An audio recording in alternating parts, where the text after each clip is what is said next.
کہ عثمان اللہ تجھے عزت کی قمیض پہنائے گا، ظالم تجھ سے زبردستی اتروائیں گے، تو نے ان کے کہنے پہ وہ عزت کی قمیض نہیں اتارنی۔ ترمذی شریف کے اندر یہ روایت موجود ہے۔ اور دوسرا فرمایا کہ میں پیغمبر کا پڑوس نہیں چھوڑنا چاہتا ان ظالموں کے کہنے پہ، زندگی نے ایک دن ختم ہونا ہے، مر کے دنیا سے جانا ہی جانا ہے۔ تو کون تھے یہ عثمان غنی؟ اتنی ان کے اوپر شدت کے ساتھ یہ ظلم کیا جا رہا تھا۔ تو میرے دوستوں میں عرض یہ کر رہا تھا، 40 دن کا پیاسا، 40 دن کھانا بند، اپنے گھر میں محصور، اور آخر میں کس حال میں ان کو ذبح کیا جا رہا ہے، شہید کیا جا رہا ہے۔ ان ظالموں نے یہیں پر بس نہیں کی، ان ظالموں نے یہاں تک کہ عثمان غنی رضی اللہ عنہ کی جب شہادت ہو چکی، اس کے بعد ایک ظالم آیا، دروازے پر دستک دینے لگا۔ نائلہ رضی اللہ تعالیٰ عنہ ان کی بیوی، انہوں نے سمجھا کبھی اب تو شہید ہو چکے، ہمارا کوئی غمگسار آ رہا ہوگا۔ دروازہ کھولا، پوچھنے لگا کہ بھئی عثمان کہاں ہیں؟ میں نے جو چارپائی پہ لیٹے ہوئے تھے چادر سر سے ہٹائی، اس ظالم نے آگے قدم بڑھا کر شہید ہونے کے باوجود منہ پر تھپڑ مارا تھا۔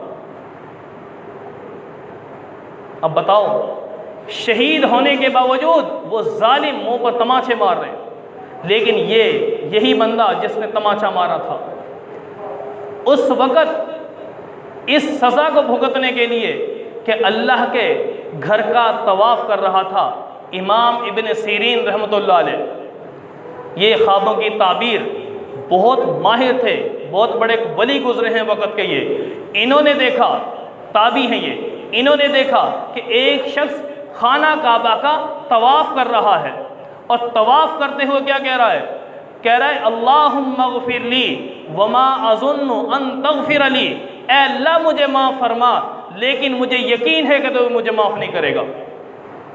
کیا جملہ بول رہا ہوں طواف کرتا ہوا بھی؟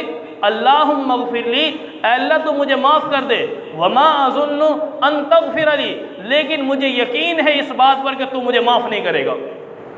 یہ امام ابن سیرین رحمۃ اللہ علیہ گزرے قریب سے۔ عجیب ایک ماجرا کہ آج تک کسی بندے کی زبان سے یہ لفظ نہیں سنا، معافی بھی مانگ رہا ہے اور خود ہی زبان سے کہہ رہا ہے کہ مجھے معافی نہیں ملے گی۔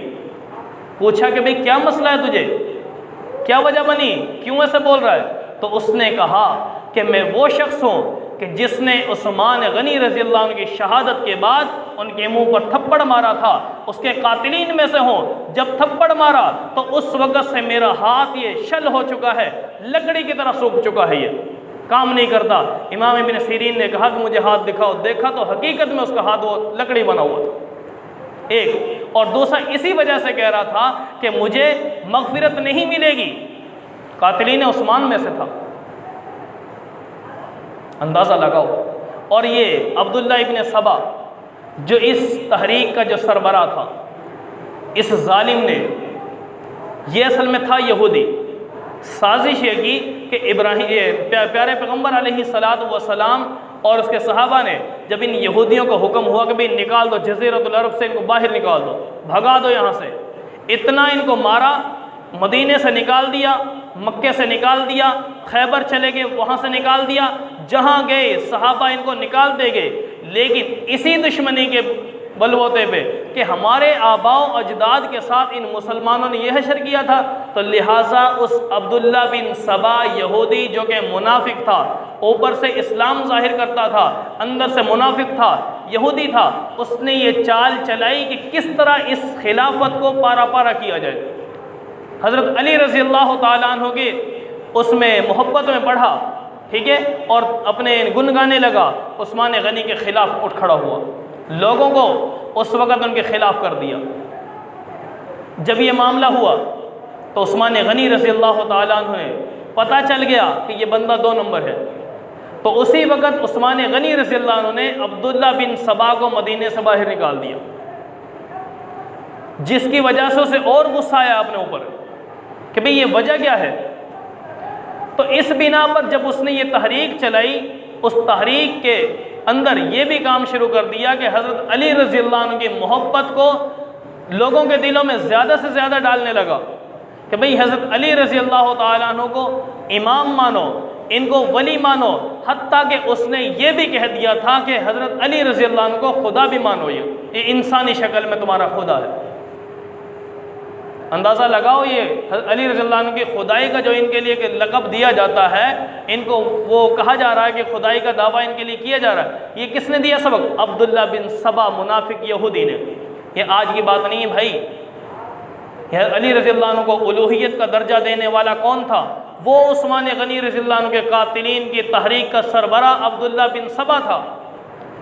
حضرت علی رضی اللہ تعالیٰ عنہ کی جب خلافت آ گئی، عثمان غنی رضی اللہ عنہ شہید ہو چکے، حضرت علی رضی اللہ عنہ نے اس بندے کو بلایا کہ تو میرے پاس آ، اور اسے کہا کہ توبہ کر لے، تو نے میرے اوپر جو یہ الوہیت کا دعویٰ کر دیا، مجھے خدا کا لقب دینے لگا ہے تو عوام کے اندر، تو حضرت علی رضی اللہ عنہ فرمایا اسے توبہ کر لے۔ اس نے توبہ سے انکار کر دیا، جس کی بدولت حضرت علی نے اسے زندہ جلوا دیا۔ سمجھ آ گئی؟ یہ الوہیت کا جو لقب دینے لگے تھے لوگ، کون تھا وہ؟ عبداللہ بن سبا، جس نے یہ لقب ان کو دیا تھا، حضرت علی نے اسے زندہ جلوا دیا کہ میں ایک انسان ہوں، پیغمبر کا صحابی ہوں، اللہ کا بندہ ہوں میں، تو مجھے خدائی کا لقب کیوں دے رہا ہے؟ تو اس لیے میرے دوستو، یہ چیزیں، یہ معاملات یہ چلتے رہے، جس کی بدولت نبی علیہ السلام کی یہ صحابی عجیب و غریب مناظر ان کے سامنے آتے رہے، ان کو برداشت کرتے رہے۔ تو میں عرض یہ کر رہا تھا کہ آگے محرم کا مہینہ آ رہا ہے، تو اس محرم کے حوالے سے میں نے عرض کر دیا کہ بھئی شہادت سے انکار نہیں، شہادت ہوئی ہے پیارے پیغمبر کے نواسوں کی، اس کا بھی دینی صدمہ ہے ہمیں، ٹھیک ہے؟ وہ بھی پیغمبر کے صحابی ہیں، پیغمبر کے نواسے ہیں، لیکن حضرت عثمان غنی رضی اللہ عنہ پیغمبر کے دوہرے داماد بھی ہیں۔ کتنی قربانیاں دین کے لیے ان کی قربانیاں ہیں۔ جب حضرت عثمان غنی رضی اللہ تعالیٰ عنہ کی شہادت آج کے دن عصر کی نماز کے بعد جمعے کا دن 18 ذی الحجہ کو ہوئی ہے، جو چاند کی آج تاریخ ہے، آج کا دن ہے، اور عصر کی نماز کے بعد یہ معاملہ ہوا۔ نبی علیہ السلام نے ان کی شہادت سے قبل ان کو خواب اللہ نے دکھایا، تو پیارے پیغمبر علیہ السلام فرمایا، عثمان اگر تو چاہے کہ ان ظالموں پر فتح پانا چاہے، اللہ تجھے فتح دیں گے، مطلب تو قدم بڑھانا چاہے، ان کا رد عمل، ٹھیک ہے، جو کرنا چاہے تو اللہ تجھے فتح دیں گے، لیکن اگر تو ہمارے پاس آ کر روزے کی افطاری کرنا چاہے تو کل تو ہمارے ساتھ افطاری کر لینا۔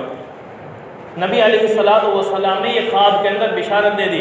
سیدنا عثمان غنی رضی اللہ عنہ نے اسی دن حضرت نائلہ رضی اللہ عنہ جو ان کی بیوی تھی، ان سے کہا کہ مجھے لباس دے دو پھر، آج میرا دنیا سے جانے کا وقت ہے، آج میں نے شہید ہو جانا ہے۔ پیغمبر بشارت دے گئے خواب میں، اور کہ تمہاری افطاری کل ہمارے ساتھ ہوگی۔ جو 40 دن کا یہ روزہ رکھا ہوا تھا، بھئی یہ روزہ ہی تو تھا، حقیقت میں روزہ نہیں ہے، اگر روزہ تو اسی کہا جاتا ہے، ایک دن کا ہی ہوتا ہے، لیکن 40 دن کے بھوکے پیاسے اللہ کے لیے، اللہ کے قرآن کی خاطر، اللہ کے دین کی خاطر، پیغمبر کے دین کی حفاظت کے لیے جو پہرے دار بن کے اپنی جان کا نذرانہ پیش کرنے کے لیے تیار ہیں، آج کے دن کی شہادت ہے۔ پیارے پیغمبر نے فرمایا تیرا اتنا لمبا جو بھوکا پیاسا تو نے روزہ رکھا ہو، یہ روزہ آج تو افطار کرے گا ہمارے ساتھ۔ تو پتہ یہ چلا، پیارے پیغمبر نے فرمایا انزل الناس منازلہم، لوگوں کو ان کا مرتبہ دو۔ بھئی حضرت عثمان غنی کا کیا کوئی مرتبہ نہیں؟ جس نے مسجد نبوی کے اندر جگہ دی، اور مسجد نبوی وہ مسجد ہے، ایک نماز پڑھو 50,000 نمازوں کا ثواب ملتا ہے ایک نماز کے بدلے۔ اللہ ہم سب کو نصیب فرمائے، ہر مسلمان کو بار بار لے جائے۔ لیکن خانہ کعبہ جو مسجد حرام ہے، اس میں نماز پڑھنے کا ثواب 1,00,000 نماز پڑھنے کے برابر ہے۔ ایک نماز پڑھو 1,00,000 نمازوں کا ثواب۔ مسجد نبوی میں ایک نماز پڑھو 50,000 نمازوں کا ثواب ہے۔ اندازہ لگاؤ کب 1400 ساڑھے 1400 سال کا عرصہ گزر چکا۔ پیارے پیغمبر نے جب کہا تھا کون ہے جو مسجد نبوی کے لیے جگہ میں وسعت دے گا، عثمان غنی رضی اللہ عنہ نے جو جگہ دی تھی، آج تک اندازہ لگاؤ کتنے لوگ وہاں پر نمازیں پڑھتے آئے، کتنی نسلیں کی نسلیں وہاں پر گزر چکی نمازیں پڑھتے ہیں۔ تو یہ سارا کھاتا کن کا کھلا ہوا ہے؟ عثمان غنی رضی اللہ عنہ۔ بیر روما جو مسلمانوں کے لیے پانی کی تنگی تھی، اس پانی کی تنگی کو دور کرنے والے کون تھے؟ یہ عظیم احسان کس نے کیا؟ عثمان غنی نے کیا ہے۔ اور غزوہ تبوک کے موقع پر 10,000 مسلمان فوجیوں کو سامان دینے والے کون تھے؟ عثمان غنی تھے۔ اتنے احسانات دین پر ہیں، اتنے احسانات نبی کے اسلام پر ہیں۔ پیارے پیغمبر نے اپنی ایک بیٹی ان کے نکاح میں دی تھی، جب وہ بیٹی دنیا سے چلی گئی، پریشان ہے اور سوچنے لگے کہ میرا ایک جو رشتہ اور تعلق پیارے پیغمبر علیہ السلام سے تھا، وہ آج رشتہ میرا ٹوٹ چکا۔ اور پیارے پیغمبر نے جب یہ دیکھا کہ ان کی پریشانی کو، اپنی دوسری بیٹی ان کے نکاح میں دی۔ دوسری بیٹی بھی کچھ عرصے بعد جب فوت ہو گئی تو آپ صلی اللہ علیہ وسلم فرمایا عثمان پریشان نہ ہو، اگر میری 40 بیٹیاں بھی ہوتی، ایک کے بعد ایک تیرے نکاح میں دیتا رہتا، گویا تجھ سے بڑھ کر تجھ سے بہتر داماد میں کسی کو نہ بناتا ہوں۔ کون ہے یہ؟ عثمان غنی رضی اللہ عنہ۔ جب میرے پیغمبر نے اتنا مرتبہ دیا، اتنی ان کی شان ہے، اتنی عظمتیں ہیں، تو میرے دوستو یہی میں عرض کر رہا تھا، انزل الناس منازلہم، لوگوں کو ان کا مرتبہ دو۔ آج میرے دوستو مسلمان کو ایک غیر لاشعوری طور پر ایک ایسا مزاج دیا جا رہا ہے، ایسا ماحول دیا جا رہا ہے کہ محرم کا مہینہ آتے ہی ہماری شادیاں بند ہو جاتی ہیں، ہماری خوشی ختم ہو جاتی ہیں۔ تو میرے دوستو آج کا دن ہمیں یاد نہیں؟ کیا پیغمبر کے دوہرے داماد، 2 دفعہ پیغمبر کے دروازے پر دلہا بننے والے صحابی آج کے دن شہید ہو رہے؟ کہیں 18 ذی الحجہ کا 40 دن کا بھوکا پیاسا ہمیں یہ نظر نہیں آتا؟ وہ 3 دن جن کا پانی بند رہا، ان 3 دن کے پانی بند ہونے والے کے لیے ہم نے پورے مہینے میں شادیاں چھوڑ دی۔ کس نے منع کیا شادی کرنے سے محرم ہے؟ شادی کرنا کوئی منع نہیں ہے، شادی کرنا جائز ہے، بالکل ٹھیک ہے۔ پیغمبر کی ایک شادی، حتیٰ کہ ایک روایت کے مطابق حضرت فاطمہ الزہرا رضی اللہ عنہا کی شادی بھی محرم کے مہینے میں، پیغمبر کی شادی غالباً حضرت خدیجہ رضی اللہ عنہا سے محرم کے مہینے میں شادی ہے۔ کتنے میں مواقع سے آپ کے سامنے ذکر کروں، کتنی شادیاں ثابت ہیں۔ آج میرے مسلمان کو یہ ایک منظر پیش کیا جا رہا ہے، ایک تصور پیش کیا جا رہا ہے کہ محرم کے مہینے میں شہادت ہے، نواسہ رسول کی، تو لہٰذا شادی بھی چھوڑ دو۔ بھئی شادی چھوڑنے کا یہ جو معاملہ ہے مسلمان کا نہیں ہے، یہ غیر مسلم کا ہے، دوسروں نے یہ سبق دیا۔ تو اس لیے میرے دوستو اگر یہی تھا معاملہ، ایک 3 دن کے پیاسے کی خاطر ہم نے پورا مہینہ سوگا بنا لیا، پورے مہینے شادیاں چھوڑ دی، تو یہ 40 دن کا پیاسا بھوکا جو اس مہینے میں شہید ہو رہا ہے، اس کا اتنا بھی حق نہیں کہ کم از کم ایک دن تو ہم کھانا پینا چھوڑ دیں۔ پتہ یہ چلا کہ یہ مسلمان کا نہیں یہ معاملہ، یہ کسی اور کا معاملہ ہے۔ تو اس لیے میرے دوستو یہ شہادت ہر مہینے میں شہادتیں ہیں۔ حمزہ رضی اللہ عنہ کی جو شہادت ہوئی ہے، میں نے عرض کیا آپ سامنے کتنے مظلوم تھے، شہید کرنے کے بعد کلیجہ نکال کر چبایا گیا، آنکھیں پھوڑ دی گئیں، کانوں میں سلاخیں چلائی گئی، کان کاٹ دیے، ناک کاٹ دی، ہاتھوں کی پاؤں کی انگلیاں کاٹ دی، گھٹنے کاٹ دیے۔ اب بتاؤ اتنا عجیب منظر ان کے سامنے جو یہ سامنے ہوا تھا ان کے ساتھ، تو کیا میرے محبوب کو اتنا غصہ تھا کہ بعد میں ان کا قاتل مسلمان بھی ہو گیا۔ پیارے پیغمبر نے فرمایا تو میری نظروں سے سائڈ پہ رہا کر، اتنا غصہ تھا۔ تو بتاؤ جب پیارے پیغمبر نے اس کے باوجود جب یہ شہادت ان کی آئی، وہ مہینہ ہمیں یاد نہیں؟ یکم محرم کو حضرت عمر کی شہادت ہے، وہ شہادت ہمیں یاد نہیں؟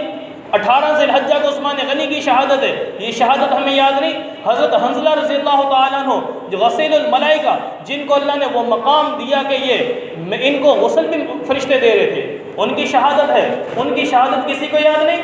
تو کیا یہ کیا مطلب ہے کہ ایک کو اتنا مرتبہ دے دیا حضرت حسین رضی اللہ عنہ کو کہ اس کے لیے پورا مہینہ ہم نے سوگا بنا لیا، اور دوسرے صحابہ شہید ہوئے؟ کم از کم مہینہ نہیں، کم از کم ایک دن کا تو خیال کر لیتے ہم۔ پتہ یہ چلا کہ مسلمان کا معاملہ نہیں ہے، یہ کسی اور کا معاملہ ہے۔ اس سے میرے دوستو محرم کے مہینے میں کوئی شادی وغیرہ پہ پابندی نہیں، آپ شادی جیسے عام دنوں میں کر سکتے ہیں ایسے ہی محرم میں کر سکتے ہیں۔ تو لہٰذا ان چیزوں کی طرف آنا، اپنی ذہن سازی کریں، اور یہ جو میں نے بتا دی کہ لوگوں کو مرتبہ دو، کیا مطلب؟ یہ دوہرے داماد ہیں، دوہرے داماد کو کیا اتنا بھی مرتبہ نہیں، کم از کم ایک دن کا تو خیال کر لیا جائے، ٹھیک ہے؟ اور 18 ذی الحجہ یہ بڑی عید کے فوراً بعد ہماری شادیاں شروع ہو جاتی ہیں عام طور پر۔ تو پتہ یہ چلا میرے دوستو نبی علیہ السلام کے ان صحابہ نے جتنی دین کے لیے قربانیاں دی ہیں، اپنی جانوں کے نذرانے پیش کیے ہیں، ان کی جانوں کے نذرانے اللہ ان کے قبول فرمائے۔ تو اس لیے میرے دوستو ہمیں ہر صحابی کی عقیدت دل میں برابر ہو، ہر صحابی کا مرتبہ ہمارے لیے برابر ہو۔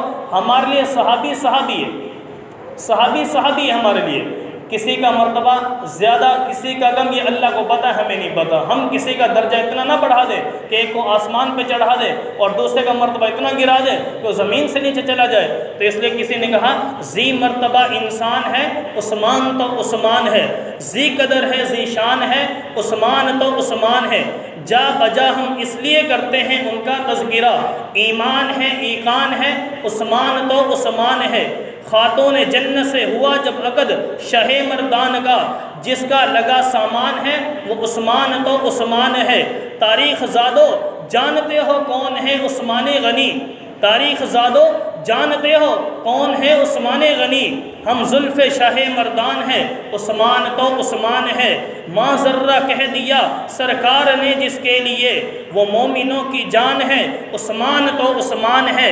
اس شخص کی رحلت ہوئی تو سارا مدینہ رو پڑا، اس شخص کی رحلت ہوئی دنیا سے گیا سارا مدینہ رو پڑا، جو ناشر قرآن ہے عثمان تو عثمان ہے، کنب پرور کہہ رہا ہے جو غنی عثمان کو، وہ کذاب ہے، مکار ہے، نادان ہے، عثمان تو عثمان ہے، صاحب خلد بری میرا غنی عثمان ہے، سرکار کا فرمان ہے، عثمان تو عثمان ہے، ہر گھڑی آہو بکا اس کا مقدر بن گئی، جو شاطم عثمان ہے، عثمان تو عثمان ہے، پانی بھی اس پہ بند ہے آج جو بیر روما دے گیا، پانی بھی بند ہے اس پہ آج جو بیر روما دے گیا، افسوس ہے ارمان ہے، عثمان تو عثمان ہے۔